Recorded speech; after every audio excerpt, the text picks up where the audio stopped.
আমরা হলাম জমিতে চাষাবাদ করে খেটে খাওয়া মানুষ। শরীর ভালো থাক আর মন্দ থাক, কাজ তো তোমাকে করতেই হবে। So hello everyone, good morning. এখন বাজে ঘড়ি কাটায় প্রায় ওই 11টার মতো হবে। যেহেতু আজকে রবিবার ছিল তাই একটু লেট করে ঘুম থেকে বাড়ির প্রত্যেকেই উঠেছি আমরা। আর হাজব্যান্ডের শরীরটা একদমই ভালো নেই, ওর দুদিন ধরে জ্বর, সর্দি, মাথা ব্যথা। তার মধ্যে দিয়েও কিন্তু ওকে আজকে জমিতে যেতে হচ্ছে। বেশ কয়েকদিন ধরে আমরা লেবার চাচ্ছি, কিন্তু কোনো লেবার পাচ্ছি না যে আমাদের জমির আলগুলো বেঁধে দেবে।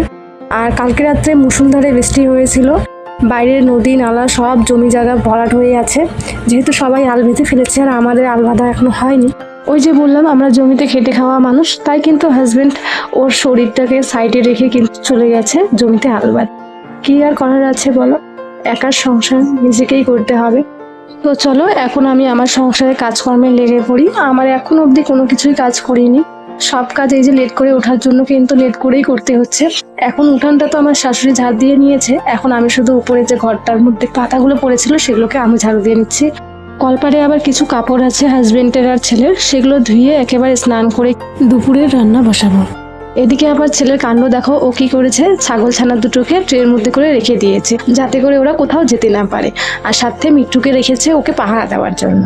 হাজবেন্ড কয়েকটা বটবটির গাছ লাগিয়েছিল, কিন্তু হায়রে কপাল, আমাদের যে হারে ছাগলের অত্যাচার, কোনো কিছুই বাড়িতে লাগানো যায় না। আর আজকের আকাশটা মনে হয় ঠিক এরকমটাই মেঘলাই থাকবে। 12টা বেজে গেছে, এখনো কিন্তু রোদের কোনো নাম নেই। আজকের এই মিনি ব্লগটা তোমাদের কেমন লাগলো অবশ্যই কমেন্ট করে জানাবে। তো চলো টাটা।